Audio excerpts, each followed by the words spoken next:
अष्टम स्कंद में गजेंद्र मोक्ष की कथा सुनाते हैं कि इतना बड़ा परिवार होने के बाद भी गजेंद्र की किसी ने रक्षा नहीं की, सहायता नहीं की। और जब अंतिम समय याद आया, क्योंकि त्रिकूट नामक जिसकी 10,000 योजन चौड़ाई है, आज गजेंद्र कहते हैं जीवन में जब विपत्ति आती है तो बता करके नहीं आती। जीवन विपत्ति, अगर विपत्ति आए, कष्ट आए तो बता करके नहीं आती। आज गजेंद्र भी बड़े प्रसन्न होकर के अपने परिवार के साथ भ्रमण करने के लिए पहुंचा, लेकिन उसे क्या पता था कि बड़ी मुश्किल आ जाएगी, जीवन में इतनी विपत्ति आ जाएगी। आज जैसे ही उस सरोवर में गजेंद्र प्रवेश करता है, धीरे धीरे से आज गहनन के चरणों को पकड़ लिया। आज सबको पुकार रहे हैं लेकिन कोई साथ देने वाला नहीं है। हाथियों को भी पुकारा लेकिन आज वो परिवार भी साथ छोड़ करके चला गया।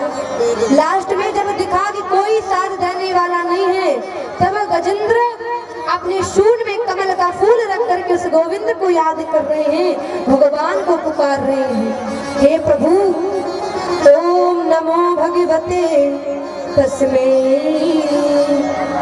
ओम नमो भगवते वासुदेवाय।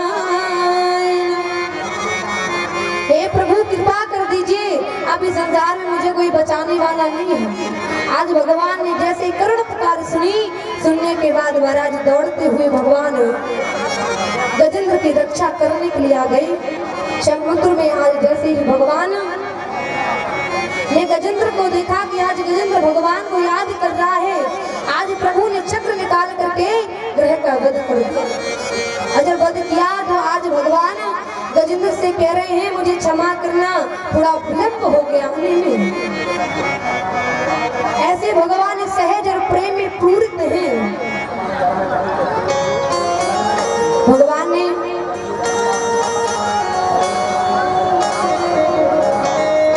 गजेंद्र पर कृपा की।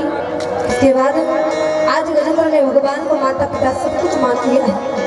काश्य माता पिता काश्य, काश्य सर्वोधरा। तुम ही माता हो, तुम ही पिता हो, तुम ही बंधु हो, तुम ही सखा हो, सब कुछ हो। आज प्रभु ने कृपा करके श्री सुखदेव जी महाराज परीक्षित से कह रहे हैं, इस प्रकार से भगवान ने गजेंद्र पर कृपा की। महाराज परीक्षित कह रहे हैं, प्रभु ये बताइए महाराज कि भगवान ने समुद्र मंथन क्यों किया? समुद्र मंथन करने की जरूरत क्या थी? तो आज श्री सुखदेव जी महाराज राजा परीक्षित को सुना रहे हैं कि हे राजन, एक समय की बात थी कि दुर्वासा ऋषि महाराज ने इंद्र जी को देखा। दुर्वासा जी ने इंद्र जी को देखा तो दुर्वासा जी के गले में माला पहने हुए थे और वो माला इंद्र के गले में डाल दी। और जब गले में डालते बढ़िया सम्मान किया, लेकिन इंद्र बड़ा ही अभिमानी था और कुछ समय बाद वही माला दुर्वासा ऋषि महाराज ने जमीन पर पड़े हुए देखी। अब देखा, पहचान गई ये तो मेरी माला है। अब श्राप दे दिया, हे इंद्र तुम्हें बड़ा अभिमान है, जाओ तुम श्रीहीन हो जाओ। आज श्रीहीन का श्राप दे दिया। और जब श्रीहीन कहते श्री माने लक्ष्मी, और अगर लक्ष्मी नहीं है तो तुम्हारा जीवन की नैया चलने वाली नहीं है। इसी प्रकार से सभी देवता जब श्रीहीन हो गए, भगवान विष्णु के शरण में पहुंचे। और जब भगवान विष्णु के शरण में पहुंचे तो भगवान विष्णु से सब देवता करे, प्रभु हम बड़े परेशान हैं, श्रीहीन हो गए, लक्ष्मी जी है नहीं तो सब काम बिगड़ा हुआ है।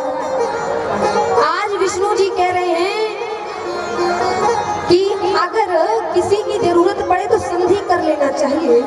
अगर कोई दुश्मन हो, अगर अपना कोई काम बनाना है तो मित्रता कर लेनी चाहिए। आज सभी देवता राजा बलि के पास पहुंचे।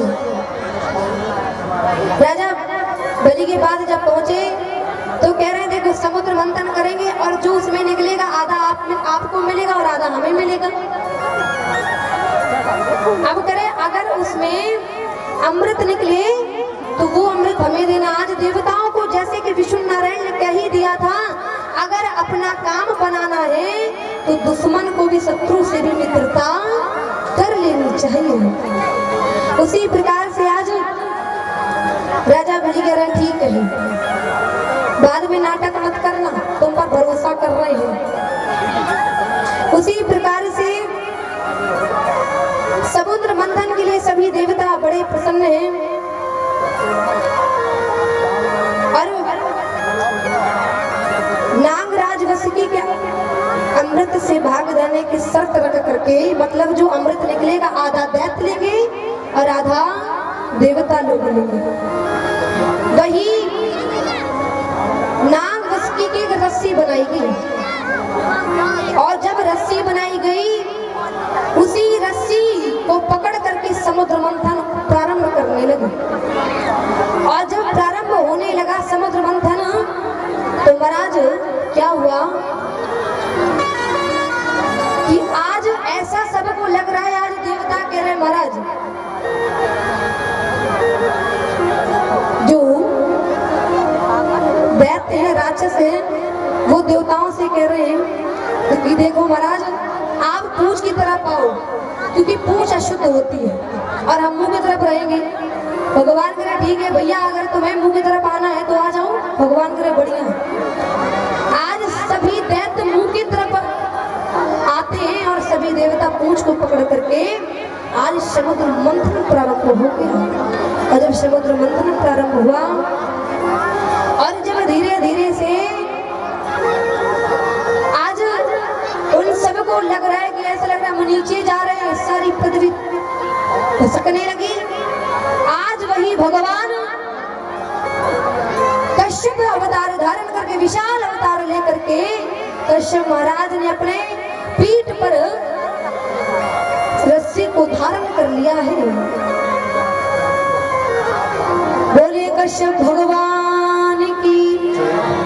इसी प्रकार से जैसे ही देवता पुष्पों की वर्षा कर रहे हैं आकाश से और समुद्र मंथन प्रारंभ। और जब समुद्र मंथन प्रारंभ हुआ तो सबसे पहले हलाहल विष निकला। उस समुद्र मंथन से 14 रत्न निकले, 14 रत्न निकले। पहले हलाहल विष निकला। अब विचार कर रहे हैं कि महाराज विष निकला है, किसको दिया जाए। अब सभी देवता कहाँ पहुंचे? सभी देवता महादेव के शरण में पहुंचे। और जब महादेव की शरण में महाराज पहुंचे तो महादेव से कह रहे हैं महाराज हमने सुना है कि सबसे पहले जो निकले आपको दे दे, आपको बुरा ना लगे। आज महादेव रे भैया इस संसार की बड़ी विडंबना है, अगर कुछ और निकलता तो हमें कोई ना पूछता। लेकिन आज देखो किस लिए आए हैं, आज आए हैं विष देने के लिए। आज भगवान भूत भावन भगवान शंकर ने प्रभु राघवेंद्र सरकार को याद करके उस विष को अपने कंठ में धारण कर लिया, तब से उनका नाम पड़ा नीलकंठ। बोलिए भूत भावन भगवान शंकर की। इसके